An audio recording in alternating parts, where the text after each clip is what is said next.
We are here today to talk about the high cost of electricity in Ontario, how it got to this point, how it must be fixed, and how exactly we're going to put that fix in place. For too long, governments, my own included, have made mistakes in the way we've structured Ontario's electricity system. That has resulted in rates that are unfairly high. It's time to fix those mistakes in ways that work for today and for the future.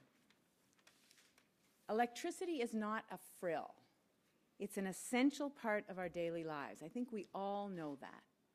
And everywhere I go, I hear from people worried about the price that they're asked to pay for hydro and the impact that it has on their household budgets. And it's not just some people. And it's not just some people in some places. It's everyone, and it's in every corner of the province. It's in the north and in the south. It's in rural Ontario and in downtown Toronto. For the past couple of months, I've made a point of connecting with people who have written to me about this issue. I've called them up or I've seen them on a visit. I've sat and I've talked and I've listened to what they had to say. And here's what I've heard. Families have said to me that they don't understand why rates have gone up so much. And they also don't understand why rates have gone up so quickly.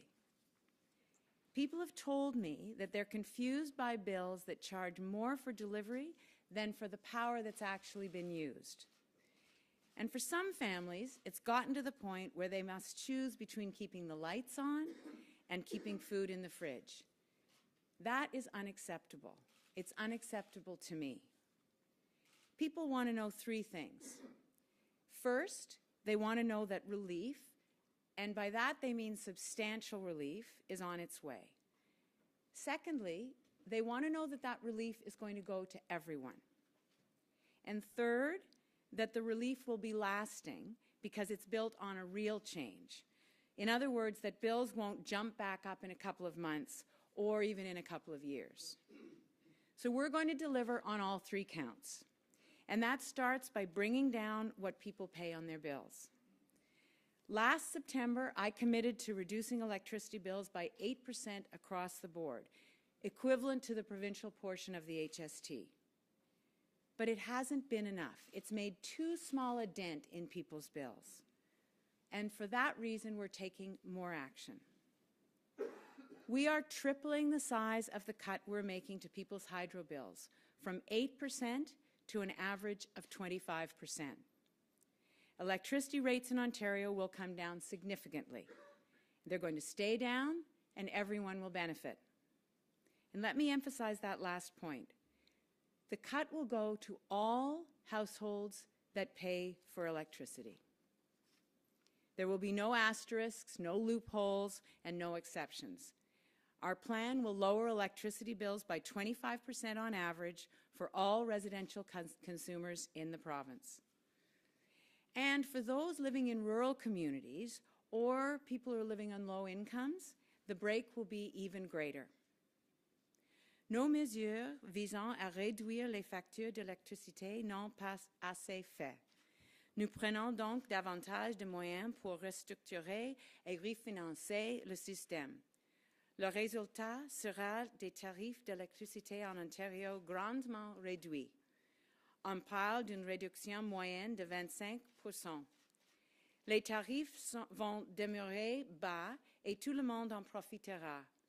La réduction s'adresse à tous les clients résidentiels. Pour les clients en région rurale et éloignée ou pour ceux ayant un faible revenu, le rabais sera encore plus important. C'est la bonne chose à faire. In addition, this rate relief is designed to last. So after we bring down the bills by 25%, we'll hold them there with rates rising only with inflation, or roughly 2% for at least 4 years.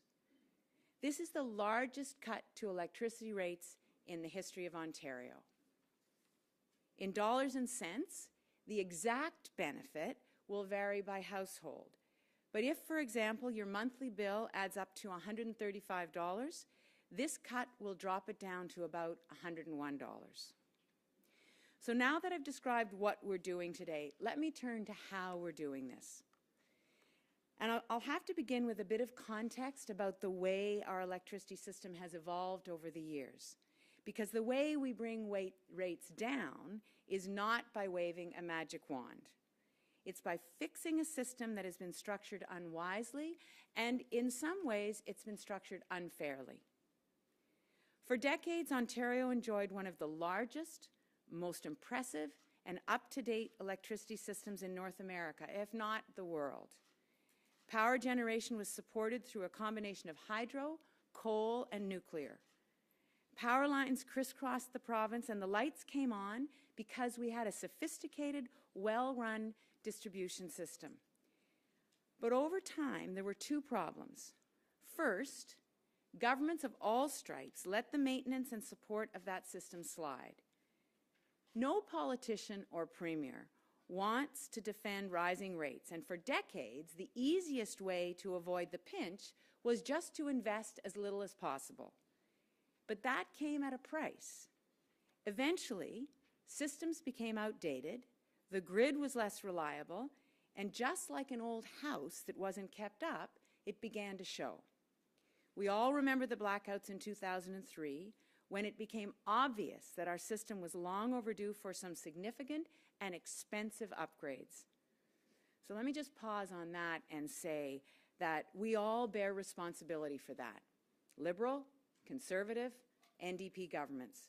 For the better part of 50 years, we didn't pay our way. Until about a decade ago, when all of that came to a head. The system needed major rebuilding, and that meant a major price tag. Now, a lot of that money came in the form of rates, higher bills. So for the past few years, customers have been paying not only for the power that they consume, but for past neglect, for the price of major new refurbishments, and for the cost of renovating a system that went without proper repairs for far too long. So the good news is that we've created an electricity grid that is second to none. In the past few years, we've invested more than $50 billion in electricity infrastructure. New dams in the south, new towers in the north, $13 billion to refurbish nuclear power plants alone, and billions more to ensure new transmission and distribution lines everywhere. These are enormously important assets that meet the need for cleaner and reliable power everywhere in the province. These are assets that belong to all of the people of Ontario, and they'll serve us for many decades to come. But the way we financed those investments was a mistake. We asked one generation, today's generation, to unfairly shoulder the burden of nearly all of those costs. We had to play catch-up, and we asked today's ratepayers to cover nearly the whole tab. Think of it in terms of a mortgage. We needed to rebuild the system, and so we went to the bank for that money. But the terms that were set weren't fair, particularly the amortization. Instead of paying off the mortgage in 30 years, we agreed to a term of 20. That means that we pay things down faster, but the monthly mortgage payments, or in this case, your hydro bills, are higher. And it doesn't really make sense, since that house, or in this case, the electricity system, is an asset that will continue to benefit people for long past that contract term. In effect, this generation has been subsidizing not just those who came before, but those who will come next. And that's not right. And it has been notably unfair on today's hydro users. So we're fixing that. We're refinancing the mortgage, and we're setting a new term that stretches over a longer period. Over time, it will cost a bit more. That's true. And it will take longer to pay off. That's also true. But it is fairer because it doesn't ask this generation of hydro customers alone to pay the freight for everyone who came before and everyone who's going to come after. The burden will now be shared more evenly and more appropriately. So that's the first and the most important fix we're putting in place. Now, there's a second reason that hydro bills have gone up, and I want to also acknowledge that. For years, we fueled part of our electricity grid with dirty coal. It was a relatively cheap way to generate power, but it was costly in terms of environmental and health effects.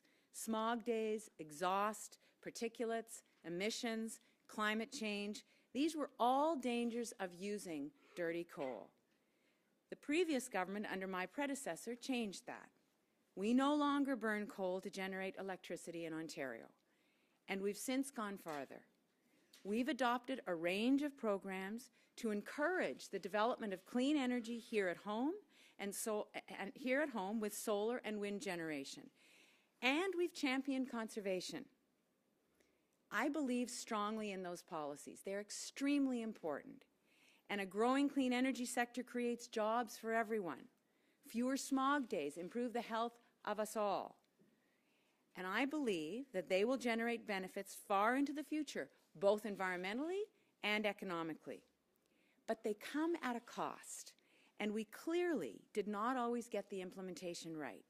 For example, the incentives we first put in place to encourage green energy production were too generous, and we've had to bring those down. Now, it's not just about clean energy policies. We've also had programs in place to give targeted help to certain communities and groups, like the Ontario Electricity Support Program, or OASP, which helps to reduce hydro costs for those with lower incomes. There are also people living in rural and remote parts of Ontario who have been paying much higher distribution costs if you compare them with people who live in urban areas. And we're going to be providing more relief on those delivery charges, supporting some 800,000 families. I think we can all agree that we have to help people who need that extra support. But ratepayers have been carrying the cost of those programs, not taxpayers. And that simply is not fair. As I've said, electricity is a necessity. So it only makes sense that we share the cost of making sure that no one has to make those difficult decisions between heating their home and feeding their family. Of course, the consequence of these big changes, refinancing our electricity system's mortgage and shifting programs off the hydro bill, do not come free. Although the refinancing occurs within the electricity system and is accounted for separately, the overall fiscal impact of this relief and restructuring will cost the province about $2.5 billion over the next 3 years. Now, thanks to a provincial economy that's leading all of Canada in growth, we can make this change and stay on track for a balanced budget next year and the years to follow. But it's going to be a lot harder, and will remain a lot closer to the line. But let me just say this. It is worth it. It's worth it for a true structural fix that will be long-lasting, not just another short-term stopgap, but something that's sound and sustainable. And that's exactly what we've done. The people and families that I've spoken with in recent months have made it clear this must be our top priority. The burden of high hydro rates has become too great, and we have to bring them down. And frankly, if we're going to bring our budget into balance, what better place to direct better, newfound financial strength than giving households a break in the high price that they pay for electricity? It is absolutely worth it. In that respect, I'm sure that this question will come from many people. Let me address the elephant in the room. Why did it take me so long to come to grips with this, and why am I only acting now? And those are fair questions. It has taken a long time. But it's not as if I've been unaware of the challenge. I've seen the rising rates. My family gets bills like anyone else. And we did take action with targeted relief, the 8% cut, the Hydro-Quebec deals. Those were very worthwhile initiatives. But ultimately, they were too narrow in scope, too limited, when the kind of fix that was actually needed was much more fundamental. So beginning last year, I started to ask tougher questions about how we got to this point. And I started to ask what could be done about it that was more fundamental. What could we do to actually change some of the structural drivers of these cost increases? For decades, bad choices have been made. Those governments, including ours, who for decades pushed off the price of reinvesting in the system, that was a mistake. Putting too much of the burden on a single generation of ratepayers, that was a mistake. And asking hydro users alone to pay for policies that ought to be paid for by all taxpayers, that was a mistake too. The policy was wrong, and that made the pocketbook pressures impossible. As Premier, I have an obligation to get the policy right, to put in place a fix that will work, and to put in place a fix that will last. Bringing down rates by 25% and fixing the system structure, that's the approach that I believe in. I think it's better for Ontario, and I know it's better for families. Thank you very much. Merci.